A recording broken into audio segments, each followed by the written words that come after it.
Hello, Anne. I hope I'm not interrupting your dinner or anything. Do you have a little time to talk? Oh, hi, Dad. We just finished dinner. Just sitting around watching TV.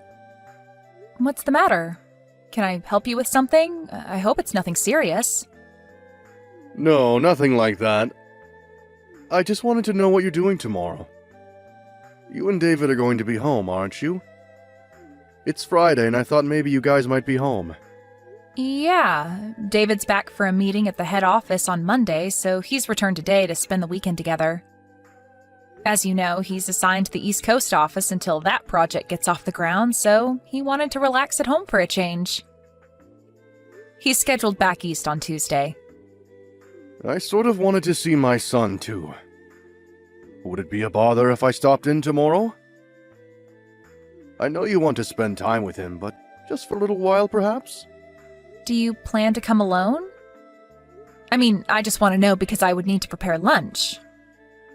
Yeah, that's thoughtful of you. Thank you. And you know, David hates it when his mother gets too possessive and starts doting over him. She tends to do that. To be honest, David called me and made me a promise not to tell her that he was returning. Right. We were just talking about that, as a matter of fact. He also made me swear not to mention a word about his return. Yes, well, I had to lie to her. I told her I was seeing an old friend who happened to be in town, and that I was driving over to have lunch with him. I sort of feel bad lying to her, but I really have no choice. Actually, I'm really seeing this friend, so it's not if I'm really lying. You know what I mean? Oh, okay. That's way better. I'll talk to David later so we can get our stories straight, just in case. Yeah, thanks. Better to be on the safe side just in case. Okay, so tomorrow I plan to meet up with my friend in the morning, and then I will head over. Is 1 p.m. or so alright with you guys? Yeah, no problem. I'll have lunch ready for you. I bet you're excited to see your son. Yes, certainly am. Okay, Anne. See you tomorrow.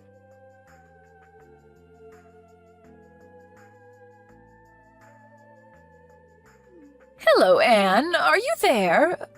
Pick up, would you please? I want you to clean the house tomorrow, and I won't take no for an answer. So what I want you to do is take the day off and drive over here at noon or so. Please start with the living room. It needs a good vacuuming. Excuse me? This is all kind of sudden, isn't it? I said no excuses! You have your car, right? Pick up some floor cleaner on your way here, would you? We're out. After you're done cleaning, I need you to go out and do some grocery shopping. I have to replenish some big item stuff. Case of bottled water and a case of canned soup. I've got a whole list here. And you know I have a bad back, so help me out here, would you? I'm sorry, but I just can't make it tomorrow. I already made an important appointment. I really can't change it. What did I just say? I said I will not take no for an answer. Besides, what's more important than helping out your husband's mother when she's in trouble? You better get your priorities straight, Anne. Well, my priority tomorrow is that I have an important schedule that I cannot change no matter what. I'm afraid you're going to have to take that no for an answer. End of story. But I'm willing to help you out on another day, but as for tomorrow, it's not going to happen. I'm really sorry about that. I'm just asking you to do a little cleaning and shopping for me, for Pete's sake. That's the least you can do for your mother. Mother? Where do you think I live? You're at least an hour and a half drive away. I can't just pop over there and do the cleaning and shopping and pop back home again. It would take the entire day. Am I hearing you right? What's an hour and a half drive anyway? That's nothing. You know what people call women like you. They call people like you foot draggers. A lazy bum is what you are. I just cannot understand why David even married you. How can you act this way towards your mother-in-law? No matter what you say, Mother, I'm not changing my schedule, and that's that. No further discussion required. Goodbye.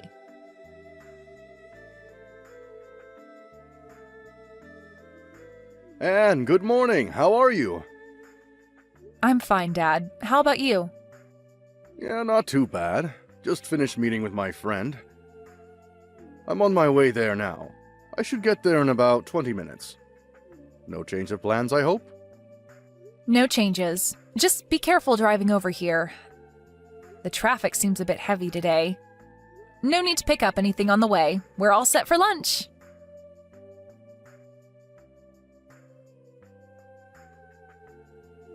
Anne, where the hell are you? I thought you would be cleaning the living room about now. I always knew you were lazy, but I didn't realize you were this much of a good-for-nothing slacker. I waited all morning for you. I never thought you would defy me so blatantly. There are consequences for your insubordinate attitude. You do realize that, I hope.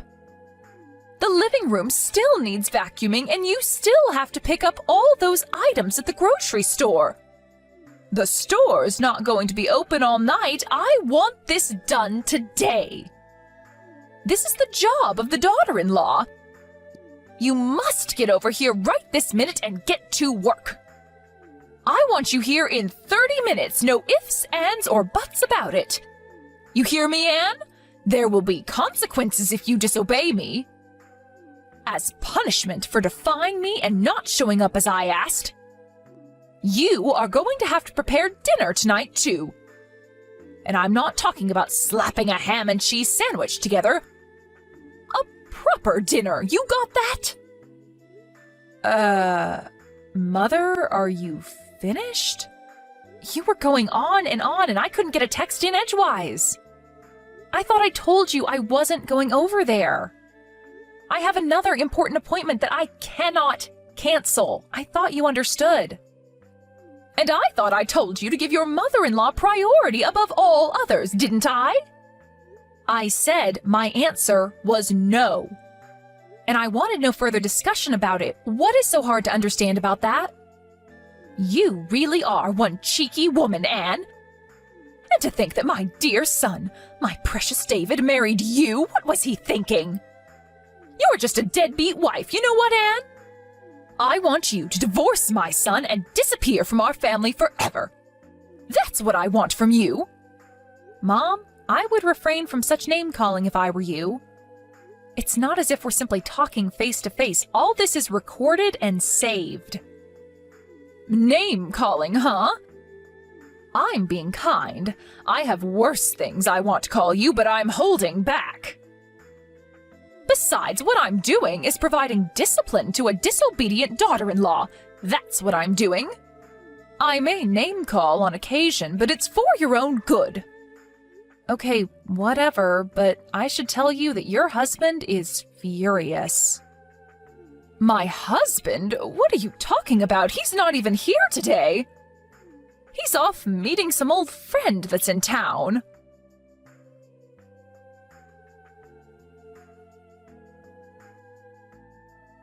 Caroline, what is wrong with... What is this all about, for God's sake? I wish you would put a stop to all of this. Why do you have to treat Anne so horribly? What did she ever do to you? Is that you, Robert? What is this? Why are you texting me? I'm over here at Anne and David's place right now. Anne showed me what you've been saying to her. What is this? A lazy, deadbeat wife? Really? How could you say such things to Anne? What? You're at David's place now? Why? David came back for a few days. Apparently, he has a meeting at the office on Monday. He wanted to spend time with Anne over the weekend. I heard he was here, so on my way back from meeting my friend, I stopped in to say hello. Pardon me, David is back? He's home now? Why didn't anybody tell me? What's going on here? This is the first I'm hearing of this. Yeah, of course you haven't. I kept it from you. I didn't want you to know. If only you had told me, I would have gone with you today. How could you not tell me, Robert? If I had known, I could have gone over there and provided Anne with the discipline that she needs to become a better housewife. Why didn't you tell me, Robert? You want to know why I didn't tell you, dear? That's because David asked me not to tell you. Huh? David asked you not to tell me? How can that be? Why would he do a thing like that? You really don't get it, do you, Caroline? Don't you see what you're doing? Get what? What are you talking about? What do I not get, Robert? It's the fact that David is keeping his distance from you. He's avoiding having to deal with you. Keeping his distance? Did he say that? That he wants to avoid dealing with me, but why? I don't believe you, Robert. Why would my dear son want to avoid me, his own mother? I brought him up. I adored and doted on him since he was just a baby. I devoted my life to my son. How could such dedication and love not get through to him? How could he not feel the love I feel toward him? That's exactly what he finds intolerable. That fanatical devotion you have towards him. But is it really love? Isn't it just arrogance? A form of narcissism? I really wish you would wake up and smell the coffee. How dare you say that to me, Robert? How about you? What have you done? Tell me, Robert, as a father, what have you done for David that was so great? Did you shower him with love like I have all these years? As David's father, I think I've done what's necessary. I know that I'm always here for him when he needs me, and I would do anything for him if asked. Pardon me, that's all?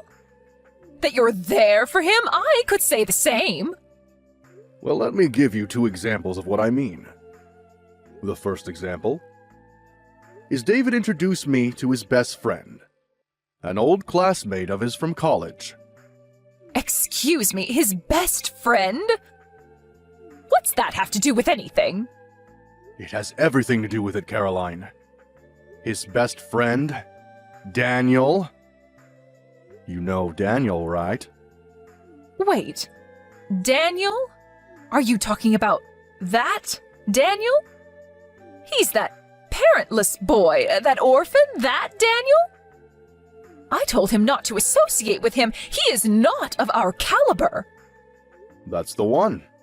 You do remember him, don't you? How could he be David's best friend? You must be mistaken. You know that people like that, kids who grow up without parents, don't amount to much. Well, that Daniel that you so abhor, he's currently the CEO of a major corporation. A corporation that generates over $1 billion a year. No, that can't be. Not that orphan. He graduated from a top university all on his own. Finished at the top of his class right after he graduated. He started his own company and in no time built it to what it is today. When David first met him, he told me that I knew Daniel would go far. That he'd succeed beyond anyone's wildest dreams. And he was right. Unlike you, David has a good eye for people. He knew Daniel would make a name for himself someday. He had no doubt in his mind. That Daniel? That parentless young man? He runs $1 billion company. He's the CEO of this company? Are you serious? And the second example. This concerns Anne, David's wife and your daughter-in-law. David introduced me to her 2 years before they even got married. He told me that he was in love with her and was seriously thinking about marrying her. He introduced Anne to you 2 years before they got married? That's right. At the time, he told me he was going to introduce you to Annie right before getting married. As I recall, it was like 2 or 3 months before, wasn't it? He was sure you'd kick up a fuss and would totally reject the marriage outright. Is that why he rejected that nice woman that I was going to introduce to him back then? It was because he was already going out with Anne? He was already planning to marry her? Is that what you're saying? That's exactly what I'm saying. And who was this woman you were going to introduce him to anyways? You know her too. It's Sandy. From when he was in high school. You remember her. Wait a second, Caroline. That's Sandy? Are you out of your mind? Why are you so shocked? I worked with her at the mall. She's so nice and very energetic and friendly. She would have been perfect for David. Did you know that their father is a company president? Sandy is much more suited for David than Anne. Wasn't her father just some company clerk or something? I never really asked her. You're forgetting one thing, Caroline. I heard that this Sandy has 3 kids, and she's not even married, for God's sake! On top of that, they aren't even sure who the father is, and you wanted David to marry this girl? Pardon me? Where did you hear that? Not only does she have 3 kids, she's been divorced twice. I heard that her parents are so fed up that they're not even talking anymore. Is that true? You're not making that up, are you? I had no idea Sandy had... Everybody knows everybody around the area. Where have you been? I'm surprised one of your lady friends weren't gossiping about it. Your discriminatory views are apparent, Caroline. You only look at things superficially. How could you say that? Are you saying that I'm prejudiced? That was not my intention. I'm so glad that David has an eye for people. He knows good people when he sees them. If we had left it up to you to decide who David should marry, I'm sure he would have suffered the consequences. I'm glad he defied you and made his own decisions. His life would have been very different. I thought only of his happiness. I thought it was best for him, that's all. We really got off track, haven't we? I suspected that you probably had ill will towards Anne and probably call her a name or two. But this? Are you serious, Caroline? How could you call her such despicable names? Like I was saying, this was merely part of disciplining her. She'll never be a good housewife if she's not taught proper manners. Lazy deadbeat wife is going a little too far, isn't it? You come off as a hateful bully is all. David is standing right here next to me. He's in total agreement. You've gone too far, Caroline. No, this can't be. David wouldn't feel that way toward me. I'm going to head home pretty soon. You will be home, I hope. We need to sit down and talk, Caroline. We need to discuss our future. Discuss our future? What are you talking about? 10 years ago, I was forced to accept defeat because of your reaction. Your total hysteria. But this time, I've had it. There are just too many complications involved this time. I cannot ignore it any longer. Unlike 10 years ago, my mind is set. There is no one who is going to change my mind. You can become enraged all you want. Become hysterical all you want. My decision is final. Huh? What do you mean, final? Are you serious, Robert?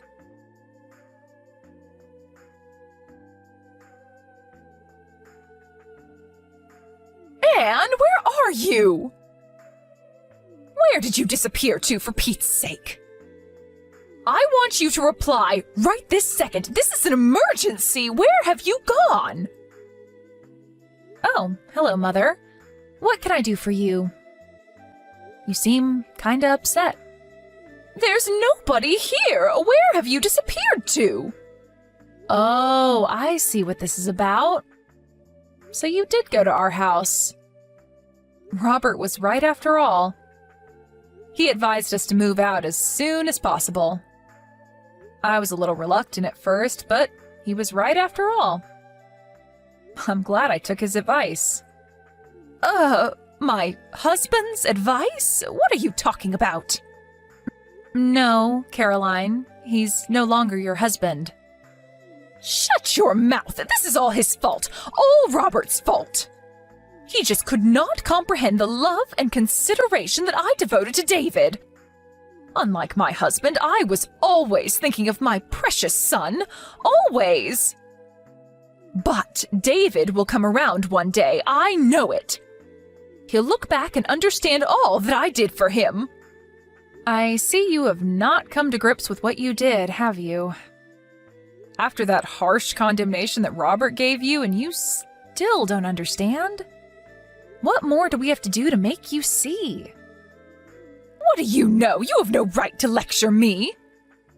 You've only been with David for 3 or 4 years. I brought him into this world and raised him to the man he is. You will never understand the bond, the almost 30 years that I spent with him. It's a never-ending, eternal bond. It was David, your devoted son, that suggested that we move and relocate. More accurately, he made the decision to take me to his current place of employment. He put in a transfer to the position back east. He wants to make it permanent, and the company agreed. You're moving there? To his current office? Seriously? What about your own job? Did you quit? No, of course not. I was permitted to work remote, so I can work from anywhere now. Very convenient, actually. I see. Well, then I will pack some things and be over there by the end of the week.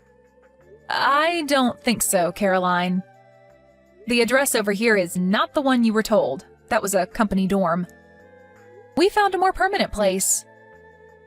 What? You found a new place already? Where is this new place? I'm sorry, but I'm not permitted to divulge that information. After all, we moved in order to get away from you, so why would we tell you? You're trying to pull David and I apart! All I'm doing is obeying David's requests. As his wife, I have to obey his every command, right? Isn't that what you always told me? I can't believe that. David would never do that. You're hiding it from me. David will tell me, I'm sure of it. Okay, whatever. Think how you like. I really don't care if you believe me or not, to be honest. But if you continue to disregard David's feelings, if you continue to deny reality, I'm afraid you'll never see your son again. Pardon me? Not see my son? Not see my David ever again? There is nothing further for me to say to you, so maybe we can cut it short. What do you say? Goodbye. Wait, Anne, don't cut me off. What do you mean I won't ever see my son again?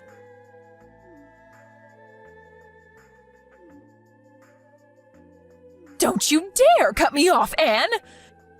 You'll regret this, Anne!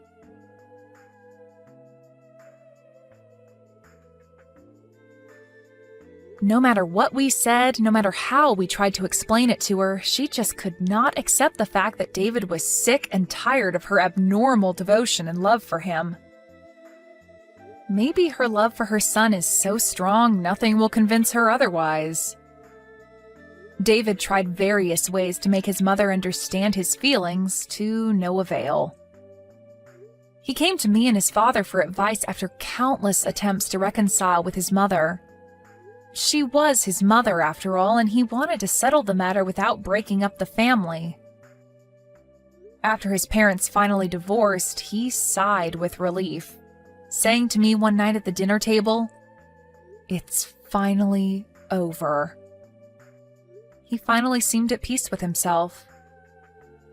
My father-in-law was much the same way, apologizing for making us wait for so long. Maybe if he had had the courage to divorce her 10 years ago, all this might never have transpired. And I would not have endured such anguish. And what happened to Caroline, my former mother-in-law, you ask? I heard this from a friend of mine, and I would take it with a grain of salt. But apparently, she found a young man that looks strikingly like David. I heard she used up all the money she received from her divorce and used it all on this guy. Last I heard, she was deep in debt. She completely disregarded warnings from her friends and neighbors and couldn't stop sinking money into this guy. She's always had a bullheadedness about her. Once she latches onto something, she won't let it go. Maybe that's why she ended up losing everything she cared for. But will I reach out to help her? I'm sorry, but no thanks. I don't think she would even accept my help.